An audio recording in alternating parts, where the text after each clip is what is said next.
Cuando mi propio hijo arrojó mi maleta bajo la lluvia y me gritó que no era más que un estorbo, algo dentro de mí murió esa noche. A los 72 años, me encontré temblando bajo un puente, viendo cómo la tormenta se llevaba el último fragmento de mi dignidad. Pero lo que Mateo y su esposa no sabían era que, mientras me desechaban como un objeto sin valor, el destino tejía una red de protección que los tomaría por sorpresa. La mujer que ellos subestimaron estaba a punto de convertirse en su peor pesadilla. Pero antes de continuar, asegúrate de estar suscrito al canal y escribe en los comentarios: ¿desde dónde estás viendo este video? Nos encanta saber hasta dónde llegan nuestras historias. La lluvia no daba tregua en esa noche fatídica. Parecía que el propio cielo lloraba de indignación por lo que me estaba pasando. Sentí el impacto de mi maleta al golpear contra el asfalto mojado, un sonido que quedaría grabado en mi memoria para siempre. Mateo se mantuvo en la puerta con los brazos cruzados, su rostro contraído en una expresión de desprecio que jamás olvidaré. No hicieron falta más palabras, su silencio gritaba todo lo que necesitaba entender. Ya no tenía lugar en su casa, ya no tenía lugar en su vida. Algo dentro de mí se negó a rogar. Con los dedos endurecidos por el reumatismo, tomé mi maleta ya empapada y comencé a caminar. Mis sandalias hacían un ruido húmedo con cada paso mientras me alejaba. Sin paraguas, sin un abrigo adecuado, solo un suéter fino que había estado tibio y acogedor solo 2 horas antes. El sonido de la puerta cerrándose detrás de mí resonó como una sentencia final. Curiosamente, no lloré esa noche. En cambio, caminé hasta que mis piernas cedieron, encontrando finalmente refugio bajo un paso elevado cercano. El concreto estaba frío y húmedo, pero al menos me protegía parcialmente de la lluvia implacable. Arrastré mi maleta empapada para usarla como un asiento improvisado y me recosté contra la pared fría. Los sonidos de los neumáticos salpicando en los charcos eran como una banda sonora para mi humillación. Me dolía el cuerpo, pero no tanto como el corazón. Mis articulaciones se sentían como papel mojado, frágiles y quebradizas, y mi corazón se sentía como cenizas. Algunas personas pasaron a mi lado, pero nadie me miró 2 veces. Para ellas, yo era solo otra anciana sin hogar en una ciudad que tenía muchas. Esta percepción fue lo que más me asustó. Ya no me sentía como yo misma. Era como si me hubiera vuelto invisible, desechable, solo un problema más para ser ignorado. La voz de Mateo resonaba en mi mente. La forma en que pronunció la palabra estorbo, como si yo fuera una tarea no deseada, un artículo inconveniente en una lista de pendientes. Como si los años en que lo crié, lo alimenté y lo amé nunca hubieran existido. Recordé las rodillas raspadas que besé para sanarlas, las noches sin dormir cuando estaba enfermo, las comidas que me salté para que él pudiera comer en tiempos difíciles. Y ahora, a sus ojos, yo era solo un peso para ser desechado. El viento se hacía más fuerte a medida que la noche avanzaba. Saqué una manta delgada que encontré en mi maleta, húmeda e inadecuada contra el frío, pero era todo lo que tenía. Mi cuerpo temblaba sin parar, no solo por el frío, sino por la vergüenza y la incredulidad. Tal vez algunos de ustedes conocen esa sensación devastadora, cuando las personas a las que les diste todo te miran como si no valieras nada. No dormí mucho esa noche.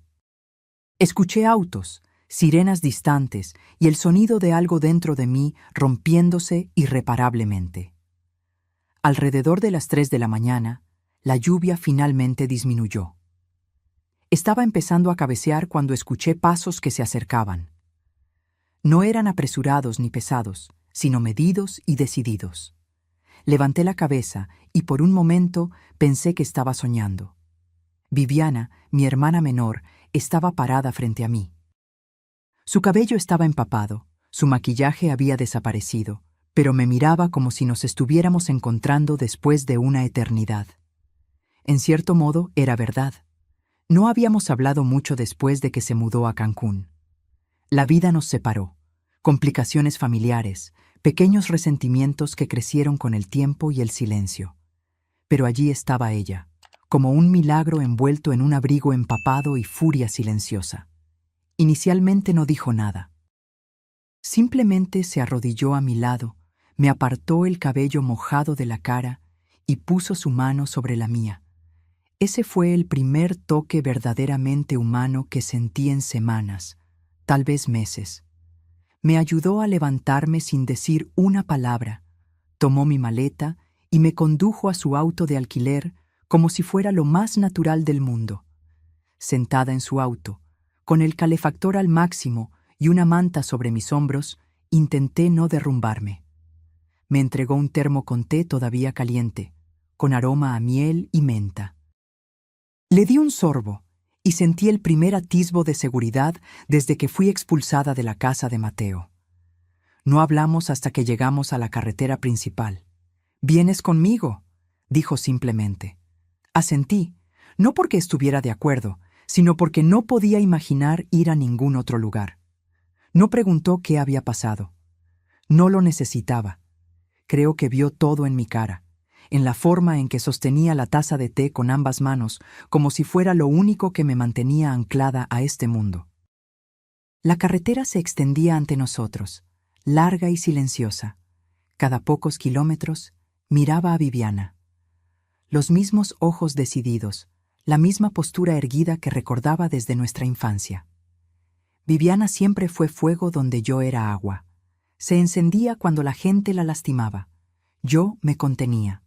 Yo sobrevivía. Pero esa noche comencé a preguntarme si solo sobrevivir sería suficiente. Cuando llegamos a un motel en las afueras de Puebla, me entregó la llave de una habitación y una bolsa con ropa limpia. Tomé una ducha caliente, la primera en días, frotándome para quitar la lluvia, la suciedad y la humillación de mi piel. Miré mi reflejo en el espejo hasta que el vapor lo empañó por completo. Luego, dormí, no profundamente, no en paz, pero al menos en una cama.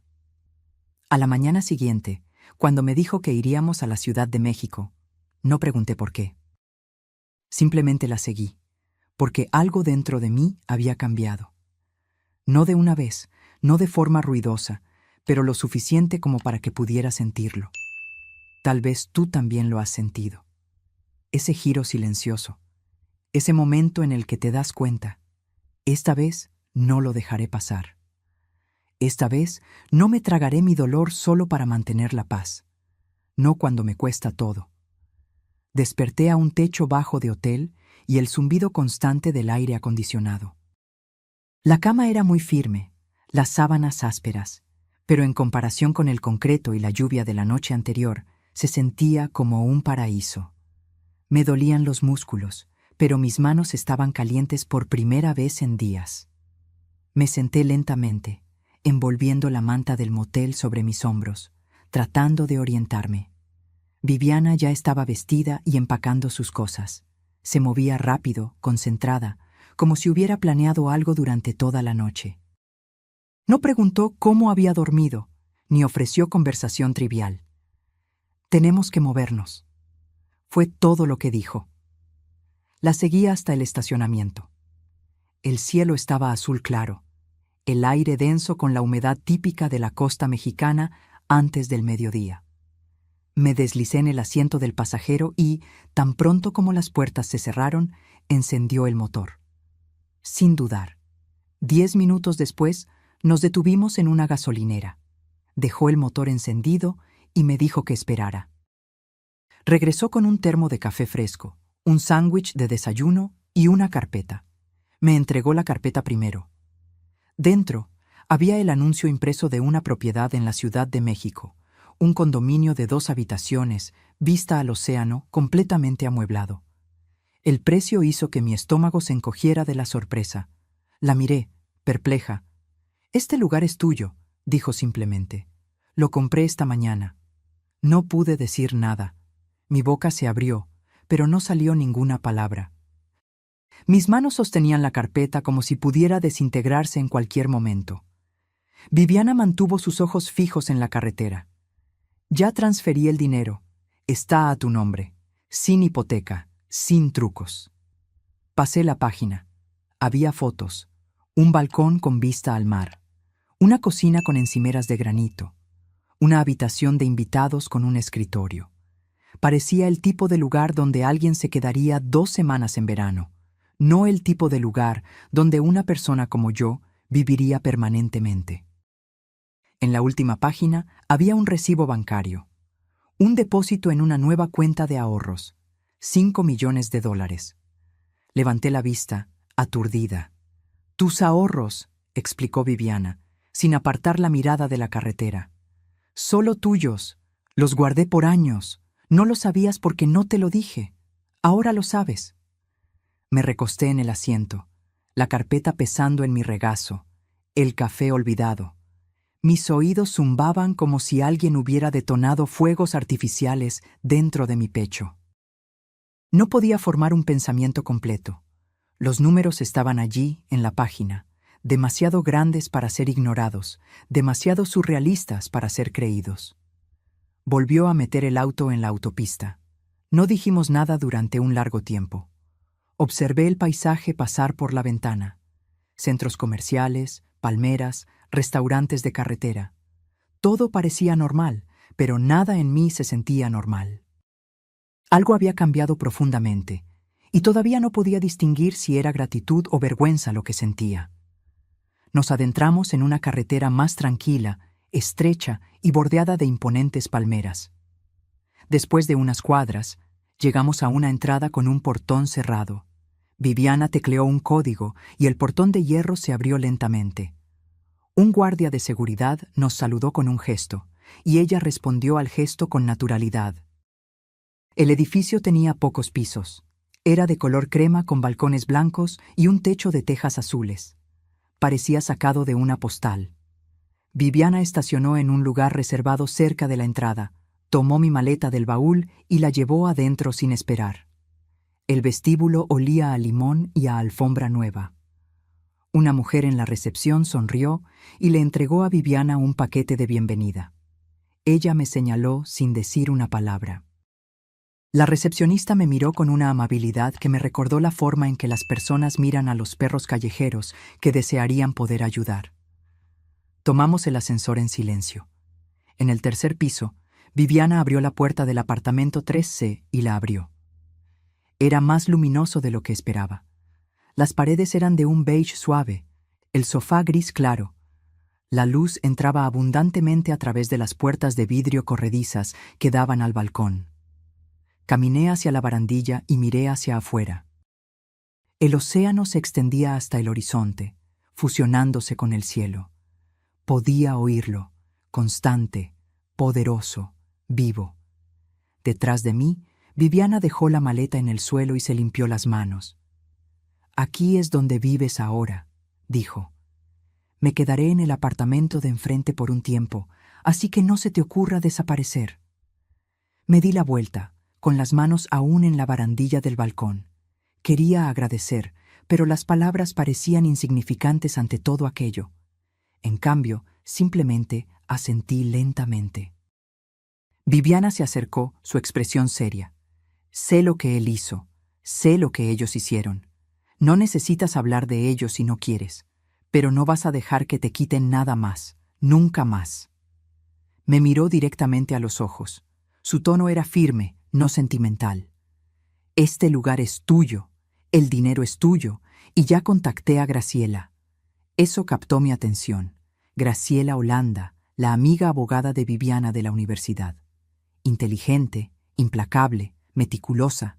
No la había visto en años. «Graciela está redactando los documentos ahora. Bloqueos financieros, protecciones legales. Lo que no quieras que se exponga quedará sellado, y lo que intenten tomar estará 2 pasos por delante». Solté un suspiro lento. Mis dedos apretaron el borde del balcón. La voz de Viviana se suavizó ligeramente. «No eres una invitada aquí. No eres dependiente. Eres la dueña. Y necesito que comiences a actuar como tal». Me quedé en el balcón por mucho tiempo después de que ella se fue. El océano no dejaba de moverse, tampoco los pensamientos en mi cabeza. Mateo pensó que me había enterrado, que me pudriría silenciosamente en algún rincón de un albergue para personas sin hogar. Pensó que la vergüenza me mantendría en silencio. No tenía idea de que estaba a punto de recuperar todo lo que él trató de quitarme. 3 días después de la mudanza, Viviana organizó una pequeña reunión de bienvenida en el salón de fiestas de la planta baja. No preguntó si yo quería una. Simplemente me envió un mensaje con la hora y me dijo que me pusiera algo azul. Ella ya había comprado 2 nuevos atuendos para mí y los había colgado en el armario. Elegí el de mangas largas, una tela ligera que no llamaba la atención, pero me hacía sentir yo misma de nuevo. Llegué unos minutos antes de las 6. El ambiente estaba suavemente iluminado, con bocadillos dispuestos en platos blancos y la vista del océano a través de una hilera de ventanas de vidrio. Cerca de una docena de personas estaban presentes, principalmente otros residentes del edificio, parejas jubiladas, algunas viudas, un señor que me recordó a mi difunto esposo, aunque más delgado y con una barbilla más afilada. No registré la mayoría de los nombres, pero reconocí su calidez, del tipo que no pide demasiado pronto. Viviana se aseguró de mantenerme cerca. Me presentó con suficientes detalles para ser educada, nunca entrando en nada personal. Nunca mencionó lo que había sucedido. Nunca mencionó a Mateo. Solo le dijo a la gente que yo había venido a la Ciudad de México para un nuevo comienzo. Estaba cerca de la ventana, observando la luz desaparecer sobre el agua, cuando el guardia de seguridad del edificio entró por la puerta lateral. Hizo una ronda lenta por el salón. Luego se detuvo cuando me vio. 3C. Está al frente del de la señorita Viviana, ¿verdad?, preguntó, señalando el número de apartamento en mi etiqueta de nombre. Confirmé con un asentimiento. Ella es inteligente, no se le escapa un detalle. Tienes a una buena persona cuidándote. Bajó la voz. Quizás quieras estar atenta al movimiento en el pasillo. Tuvimos un reporte de alguien merodeando las cajas de correo tarde anoche. Sentí un nudo en el pecho, pero le agradecí por la advertencia. Viviana levantó su copa e hizo un brindis corto, diciendo solo que estaba feliz de que yo estuviera allí y que las segundas oportunidades merecían ser celebradas. La gente aplaudió y todo se sintió normal, hasta que noté que, al terminar su discurso, sus ojos se volvieron hacia la puerta que acababa de abrirse. Me di la vuelta y los vi, Mateo y Marisa. Él llevaba una camisa de vestir que rara vez se ponía, pero que esta vez estaba impecable. Marisa estaba en beige y dorado, con su cabello rizado suelto, sus tacones haciendo un suave clic mientras entraban en la sala. Sonrieron como si pertenecieran a ese lugar. Mi estómago se contrajo en un nudo.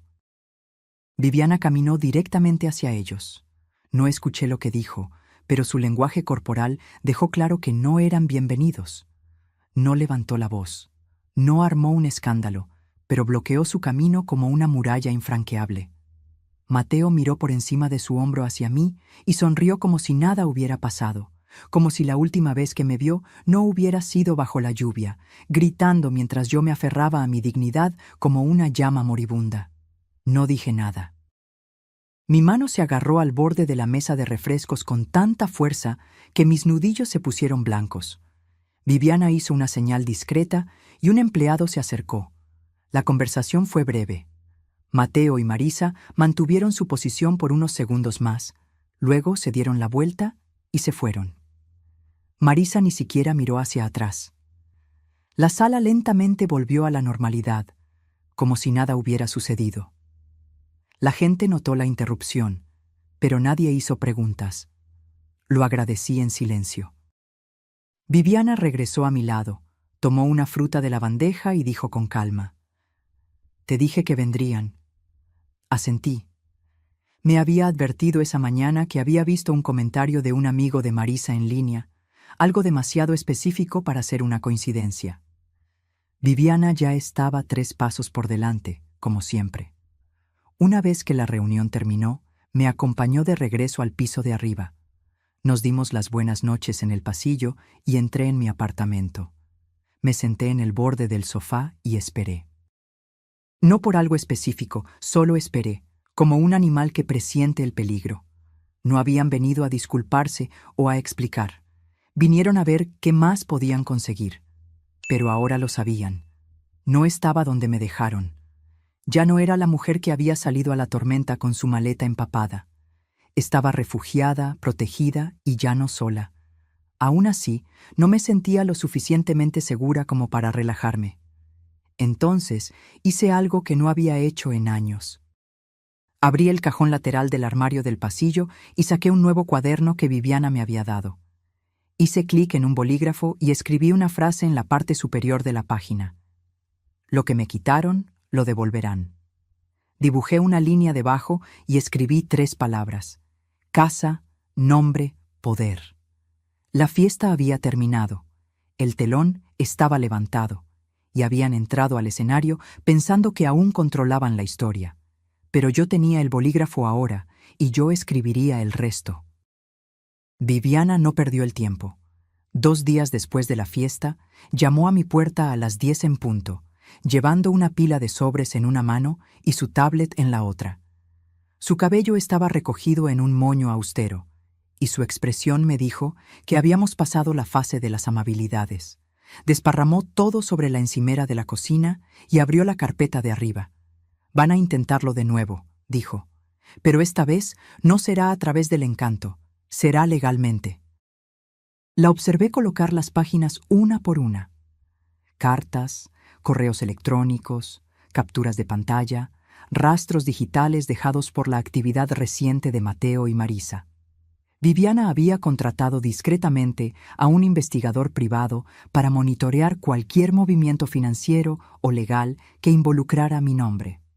Lo que descubrió fue sutil, pero inconfundible. Mateo había contactado a un pequeño bufete de abogados en otro estado, preguntando sobre transferencias de poder notarial y autorizaciones de cuidado para ancianos. Marisa estaba intercambiando mensajes con alguien sobre la contratación de un notario para documentación a domicilio. Viviana golpeó uno de los documentos con el dedo índice. Van a hacerlo parecer oficial, entregado en mano, personal. Creen que eres lo suficientemente amable como para firmar algo si vienen llorando. Me miró fijamente. Necesito que hagas exactamente lo que te diga. No discutí, no porque tuviera miedo, sino porque ahora comprendía algo que no había aceptado por completo antes. No se trataba de malentendidos o distancia emocional. Se trataba de control. Mateo y Marisa no querían ayudarme. Querían lo que creían que ya no merecía gestionar por mi cuenta. Esa tarde invitamos a algunos vecinos a tomar café. Nada formal, solo una reunión casual con bandejas de frutas y dulces. Suficientes personas para crear un ambiente social sin levantar sospechas. Viviana instruyó al portero que dejara subir a Mateo y Marisa si aparecían. Ella no los invitó, pero se aseguró de que alguien les informara.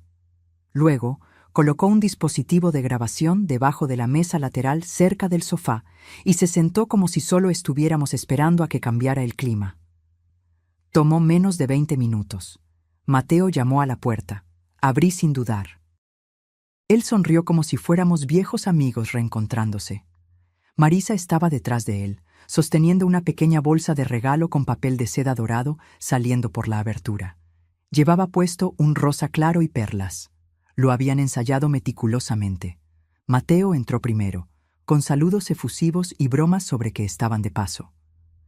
Marisa puso la bolsa en la mesa y sacó una lata de galletas caseras.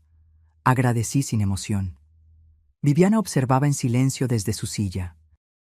Después de 5 minutos de conversación superficial, Mateo se inclinó hacia adelante, con las manos cruzadas. «Traje algo para que le eches un vistazo», dijo. Sacó una carpeta de su maletín y extrajo un documento grapado.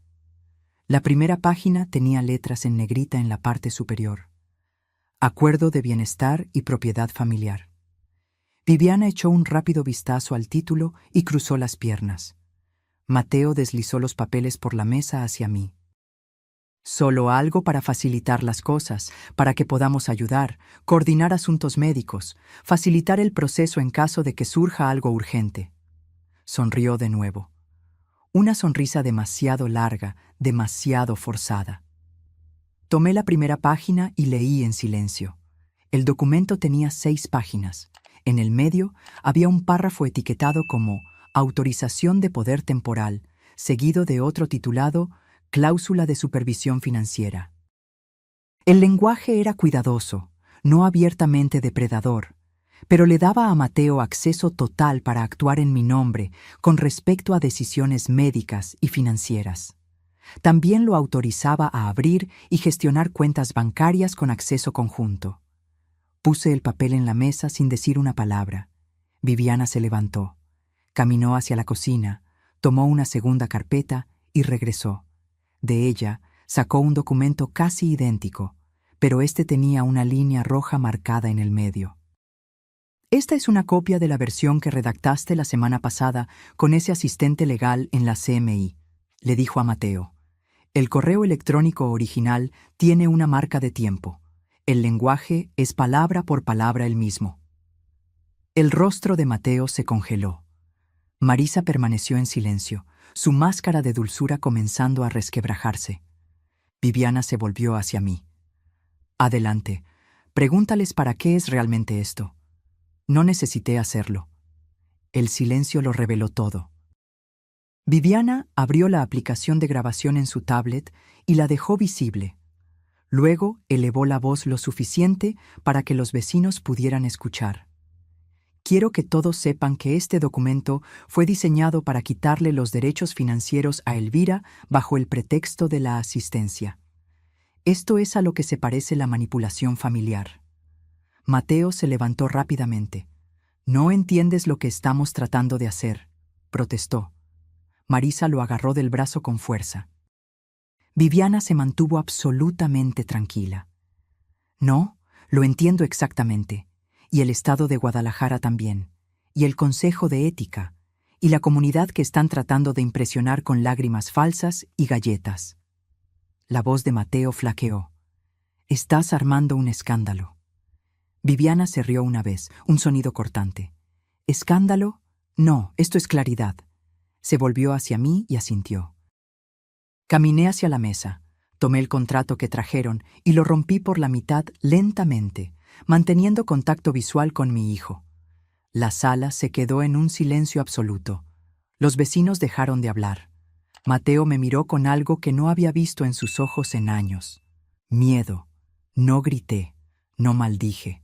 Simplemente levanté las páginas rotas y dije: «Esto es lo que sucede cuando confundes el silencio con la debilidad». Viviana hizo un gesto hacia la puerta. Mateo y Marisa se fueron, esta vez sin mirar atrás. Me senté lentamente, mis manos aún calientes por el papel.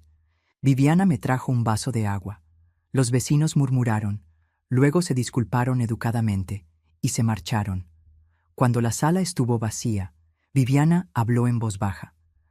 «Van a intentar otra cosa», asentí. Yo también lo sabía. Pero lo que ellos no sabían era que ahora estábamos a la cabeza, y yo no solo estaba manteniendo la línea. Estaba lista para recuperar todo, pieza por pieza, nombre por nombre. Y esta vez nunca verían lo que se avecinaba. 3 mañanas después de que rompí su contrato por la mitad, abrí la puerta principal y encontré una orquídea blanca en el felpudo. Sin tarjeta, sin nota, solo la planta, delicada y perfecta, como una disculpa silenciosa que no tuvo el coraje de llamar. Me quedé allí por un largo tiempo, sin tocarla. El aire estaba caliente, el pasillo tranquilo. Del otro lado, la puerta de Viviana se abrió. Salió sosteniendo una taza de café en una mano y el teléfono en la otra. Vio la orquídea y se detuvo. «Están cambiando de táctica», dijo, sin siquiera parpadear. Asentí una vez y dejé la planta donde estaba. Volví adentro, cerré la puerta con llave y me entregué al silencio. Sabía lo que significaba esa orquídea. No era una disculpa, era una sonda. Esa noche vinieron de nuevo, esta vez no juntos. Mateo apareció alrededor de las 6, usando una camisa polo azul que recordaba haberle comprado para una entrevista de trabajo que nunca funcionó. Su sonrisa estaba más contenida de lo normal. Llevaba una pequeña bolsa de papel del restaurante italiano de la calle principal. Dijo que imaginó que aún no había cenado. No abrí la puerta mosquitera. Se quedó allí por un rato, diciendo que me veía bien, preguntando si me gustaba el vecindario, afirmando que él y Marisa habían estado hablando, que se sentían terribles por cómo las cosas habían escalado. Dijo que me extrañaba. No dije nada. Eventualmente, dejó la bolsa en el banco cerca de la pared y se fue. Observé su partida sin moverme. A la mañana siguiente fue el turno de Marisa. Apareció poco antes del mediodía con una bolsa de compras y un libro debajo del brazo. Su tono era más ligero, casi casual, como si fuera algo que ella siempre hacía. No mencionó el contrato roto, no mencionó la fiesta. Solo dijo que quería pasar a verme, tal vez ayudar con las tareas del hogar, cocinar algo si yo estaba cansada. Solía llamarme por mi primer nombre. Ese día me llamó mamá. La observé por la mirilla hasta que se dio por vencida y se fue. Se llevó las compras con ella, dejó el libro. Una semana transcurrió así. Uno venía, luego el otro, a veces con comida, a veces con flores. Una vez, dejaron una foto enmarcada de Mateo de niño, sosteniendo una caña de pescar a mi lado en un muelle. Un recuerdo que pensaron que podría usarse como un arma emocional.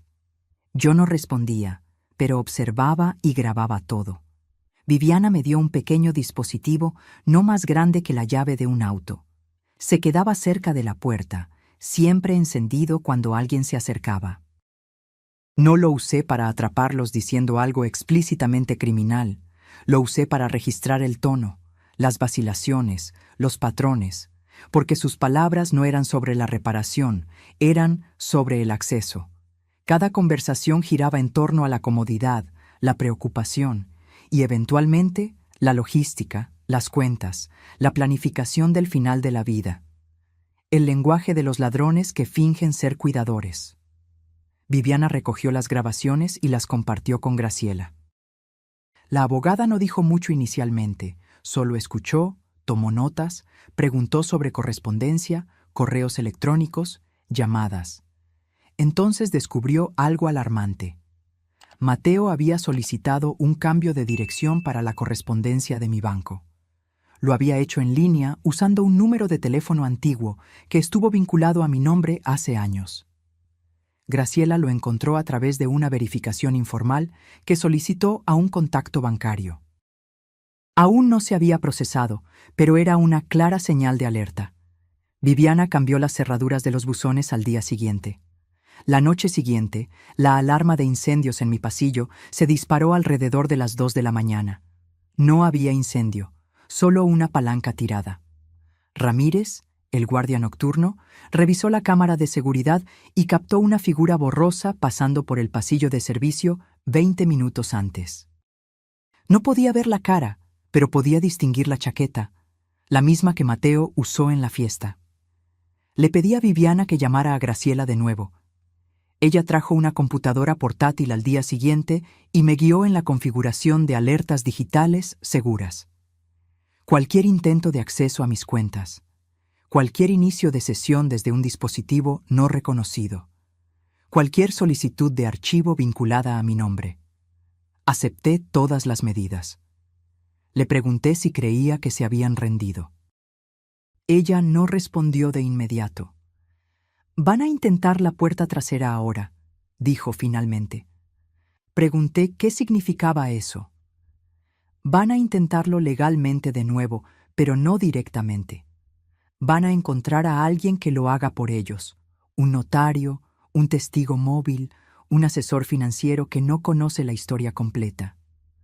2 días después, un hombre con pantalones de vestir y camisa con cuello llamó a mi puerta.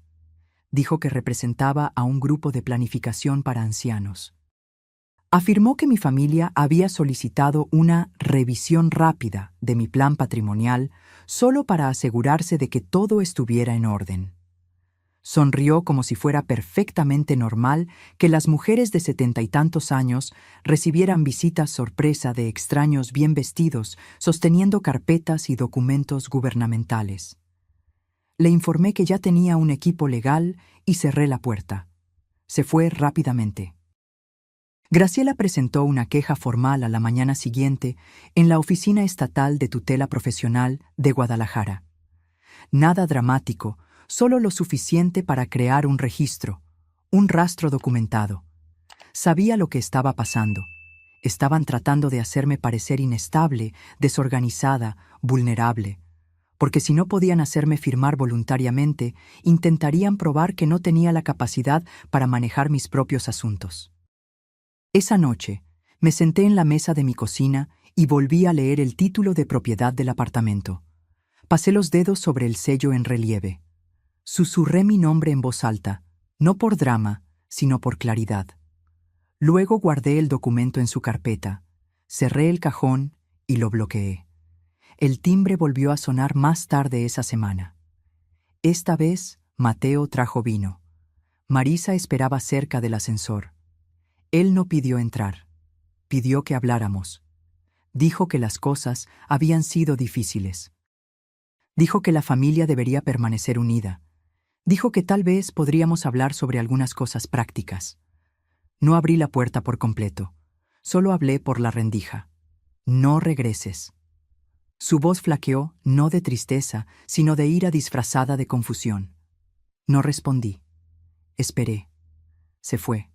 Volví a la cocina, me senté e hice una lista. 3 columnas.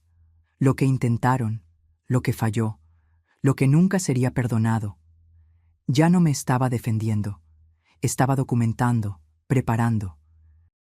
La tormenta había pasado, pero el daño que dejó serviría como prueba, y yo sería la única en llevarla adelante, pieza por pieza, hasta que no les quedara nada que reclamar. Cuando llegó el sobre, vino en un paquete blanco simple, sin dirección del remitente, sin sello postal, solo deslizado por debajo de mi puerta como una amenaza silenciosa. Lo encontré temprano en la mañana mientras preparaba té, todavía medio dormida, mis sandalias arrastrando en el suelo frío.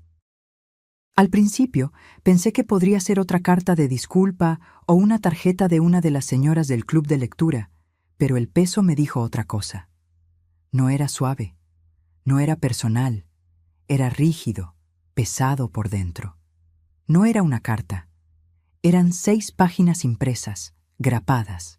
Cada página llena de lenguaje legal, diseñado para confundir, para intimidar. Habían contratado a un abogado, o al menos querían que yo lo pensara. La carta alegaba que, por razones de salud y seguridad, Mateo y Marisa estaban presentando una solicitud de revisión de tutela. Afirmaban tener evidencia de deterioro mental y que estaban preocupados por mi bienestar. Decían que mis recientes decisiones financieras habían sido erráticas y que podrían representar un peligro para mí y para otros. Me senté lentamente, volviendo a leer esa línea 3 veces. Decía que mis decisiones eran erráticas. Yo. La mujer que administró el presupuesto de una clínica de emergencia durante más de una década. La que se ocupó de facturas y disputas con proveedores mientras mi marido trabajaba por las noches. La que estiró 2 jubilaciones modestas durante una grave crisis de mercado. Y me llamaban inestable. No lloré. Me reí.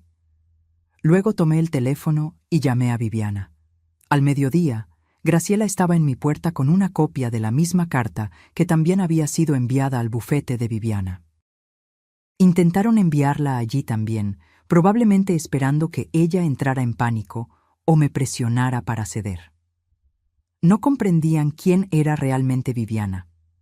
Graciela puso su computadora portátil en el mostrador y abrió un documento titulado Paquete de respuesta protectiva. El proceso ya estaba en marcha. Ella solo estaba insertando los elementos finales: transcripciones, fotografías, la grabación de audio de la visita de Mateo, copias de los cheques que me enviaron semanas antes con pequeñas anotaciones en las líneas de memo que decían cosas como «solo en caso de que necesites ayuda para decidir». Graciela leyó la carta con una calma estudiada, señalando frases claramente tomadas de plantillas legales en línea. Algunas de las afirmaciones ni siquiera se alineaban con la ley real de Jalisco.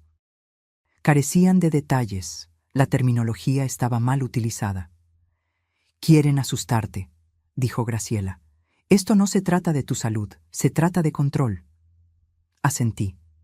Todavía no necesitábamos presentar nada oficialmente, pero Graciela contactó a una amiga en la oficina del tribunal para registrar preventivamente todos los materiales. Si surgía algo formal, estaríamos preparadas. Al final del día, Viviana había enviado una respuesta formal, redactada como una cuchilla envuelta en terciopelo, cálida pero firme, el tipo de carta que no solo refuta. Ella advertía. Entonces hice algo que no había planeado. Llamé a mi médico, no porque estuviera preocupada, sino porque quería registros oficiales. Programé un examen cognitivo completo y un panel de bienestar, programado para esa misma semana. Los pasé todos con creces. Presión arterial estable, reflejos firmes, memoria aguda, velocidad de procesamiento incluso más rápida que la de la mayoría de las personas con la mitad de mi edad. 2 días después, los resultados estaban en una carpeta en las manos de Graciela. Le pedí que hiciera 3 copias. Le envié una a Mateo. Sin nota, solo el informe. Pasó una semana, luego 2. Sin llamadas, sin visitas, sin cartas deslizadas debajo de mi puerta. Por un momento, pensé que tal vez habían retrocedido, pero ese fue mi error, porque mientras yo saboreaba el silencio, ellos estaban ocupados en otro lugar. Viviana recibió la alerta primero. Había configurado un sistema de monitoreo a través de la oficina del registro de la propiedad. Cada vez que se registraba un gravamen, una investigación o una disputa con mi nombre o dirección, ella sería notificada.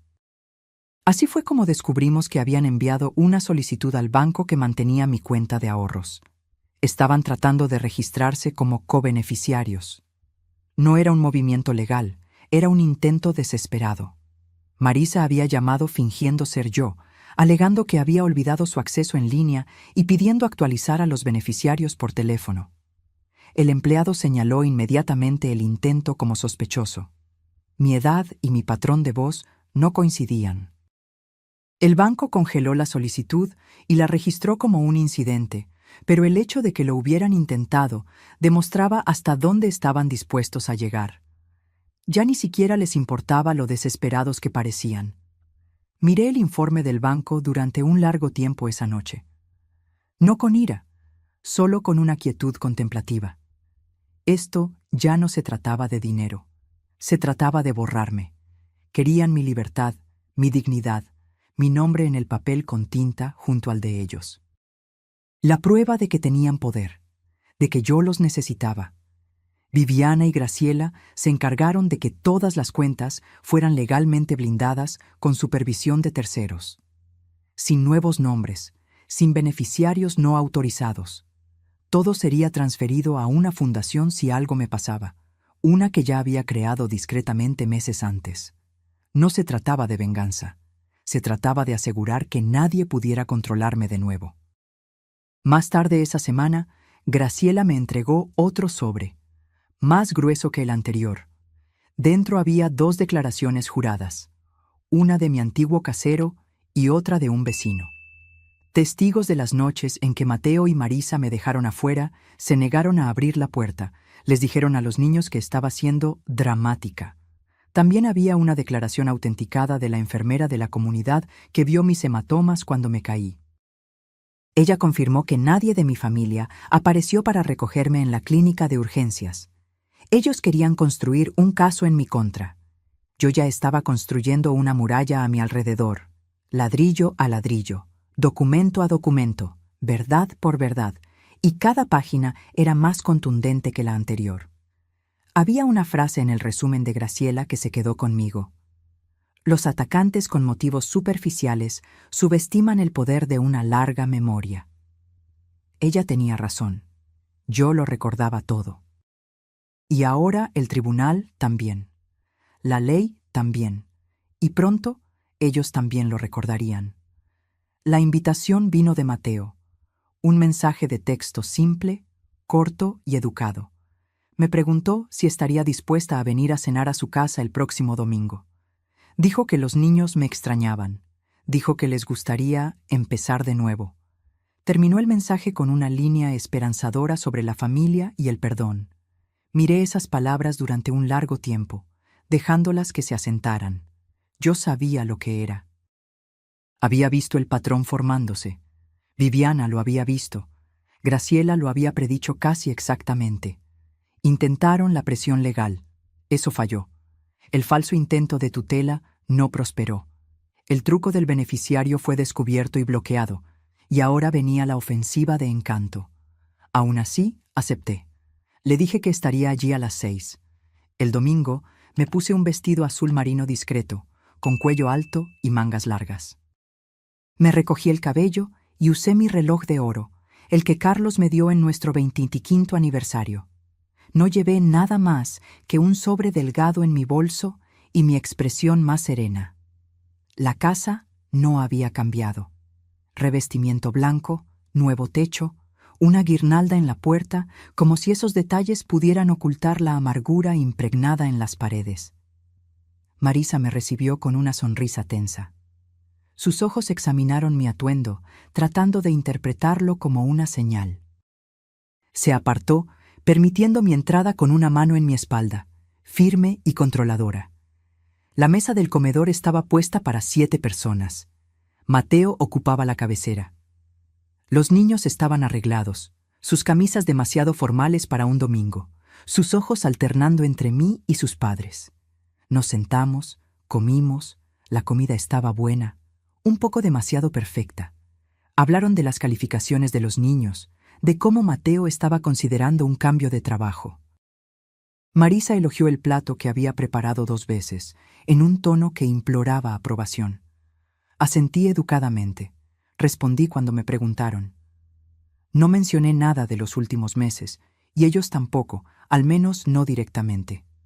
A la mitad del postre, Mateo se reclinó en la silla y soltó un suspiro cuidadosamente ensayado. He estado pensando mucho últimamente en cómo las cosas se complicaron, y sé que todos cometimos errores, pero odio la distancia entre nosotros. Marisa extendió la mano para tomarla de él. Y con los niños creciendo, agregó, simplemente no queremos arrepentimientos. Queremos que sepan cómo se comporta una verdadera familia. Asentí. Aprecio eso, respondí. Realmente lo aprecio. Sonrieron, y entonces Mateo, finalmente, llegó al punto.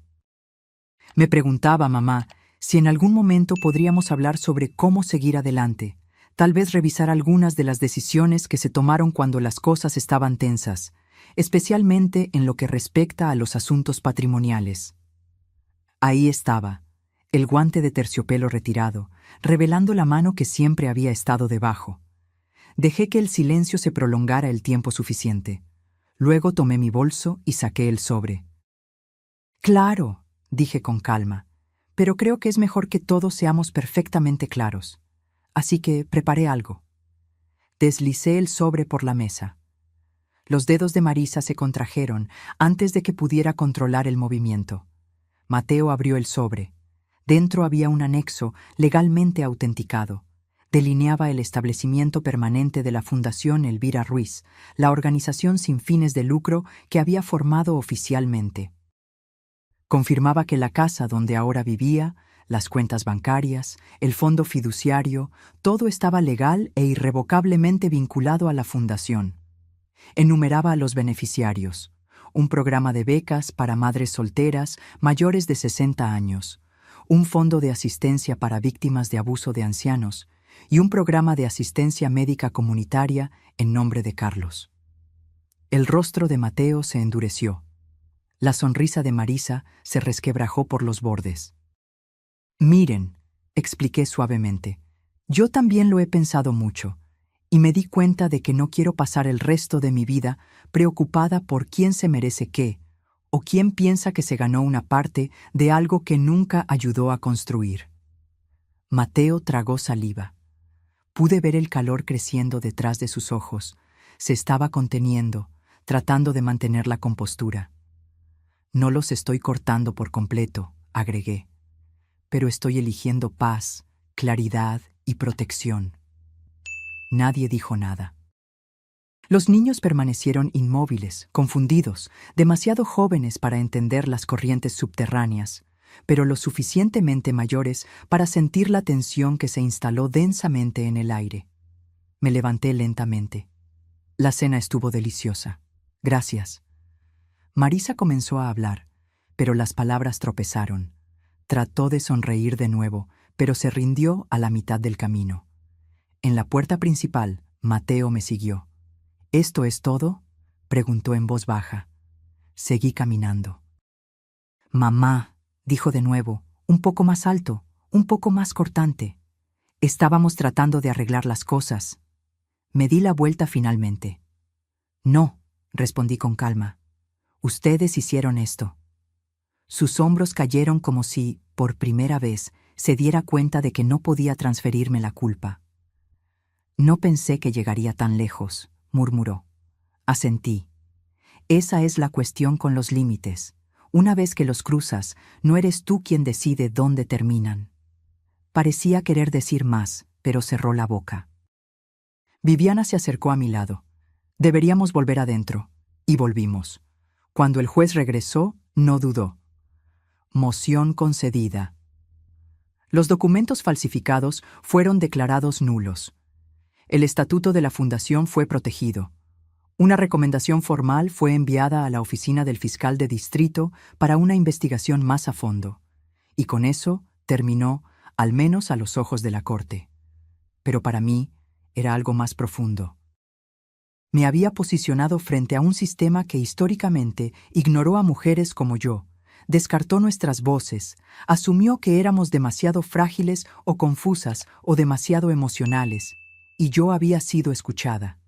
No gané porque grité más fuerte. Gané porque me negué a apartar la mirada.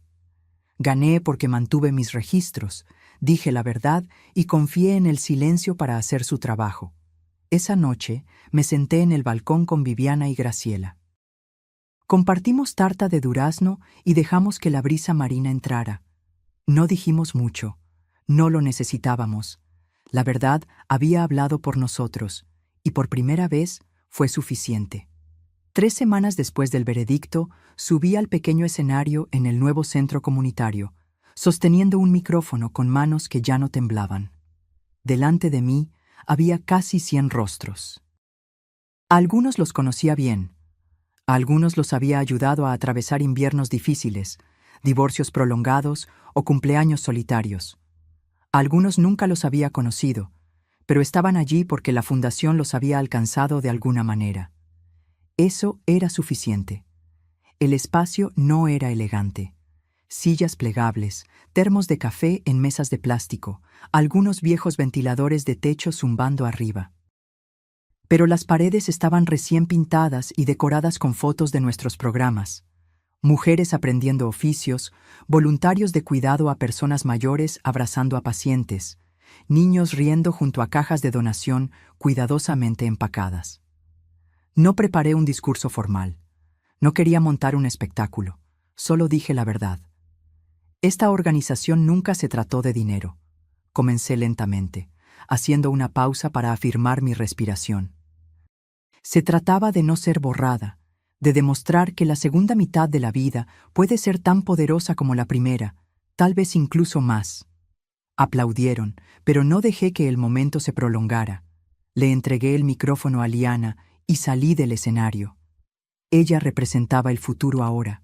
Su voz, su liderazgo, su energía. Yo había construido los cimientos. Ellos levantarían el resto. Después del evento, la gente se quedó. Algunos lloraron. Algunos me abrazaron. Una mujer me entregó una nota que simplemente decía: «Gracias a ti, tuve el coraje de pedir la custodia de mi nieto». Guardé la nota en el bolsillo de mi abrigo y salí discretamente por la puerta trasera. Esa tarde, planté 3 nuevos manzanos en el borde de mi jardín.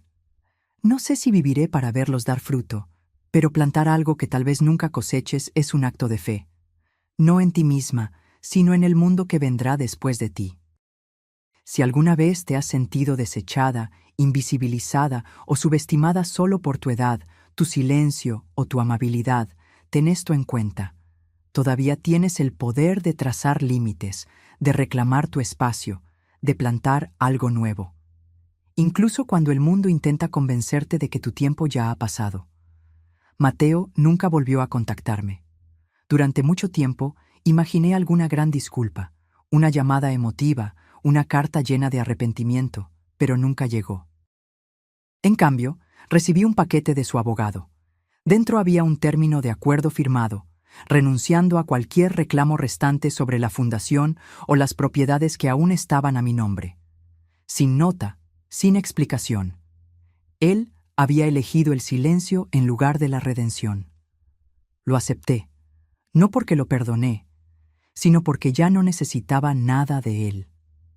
El capítulo de él en mi vida había terminado hace mucho tiempo.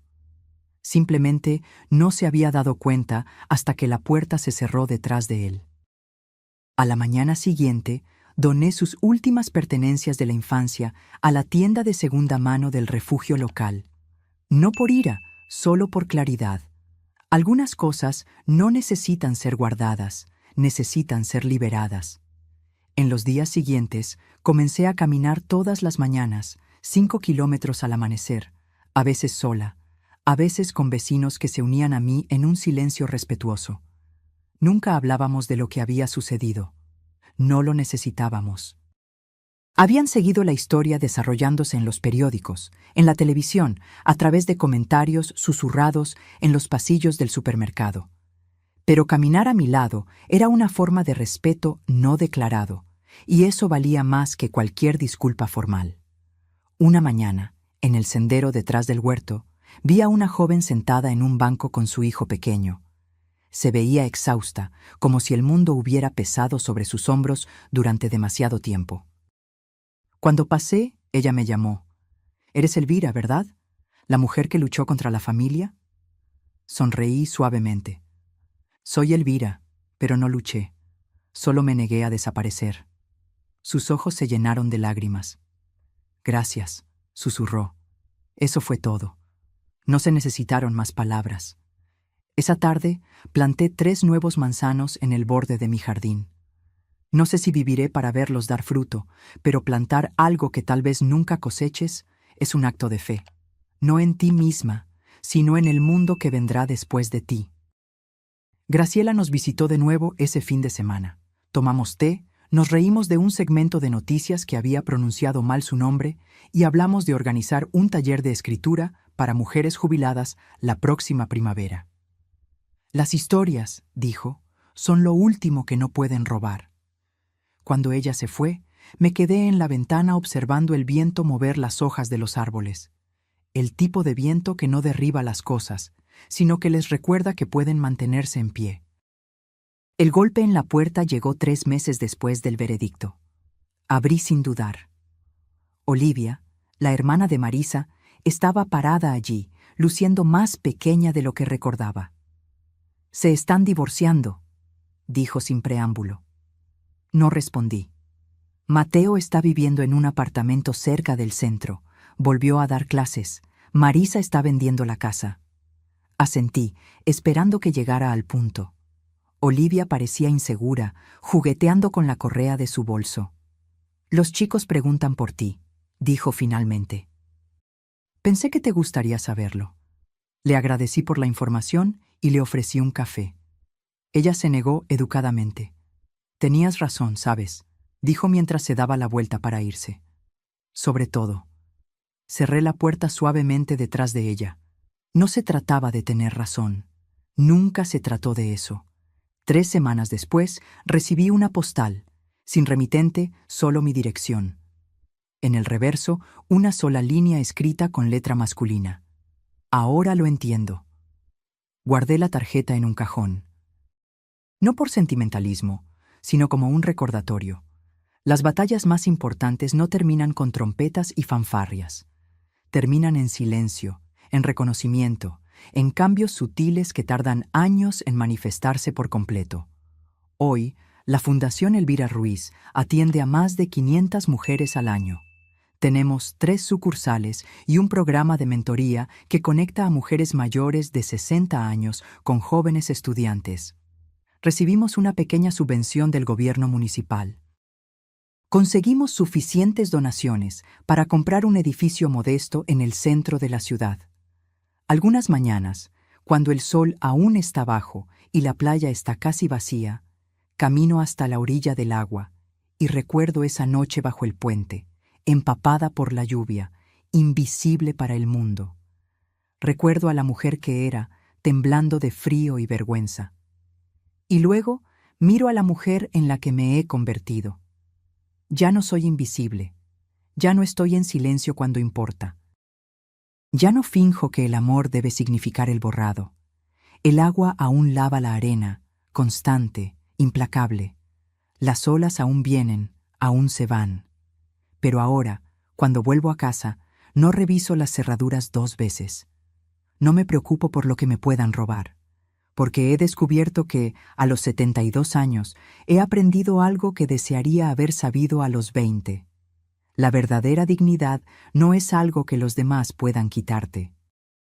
Es algo que recuperas, centímetro a centímetro, cuando finalmente decides ponerte de pie.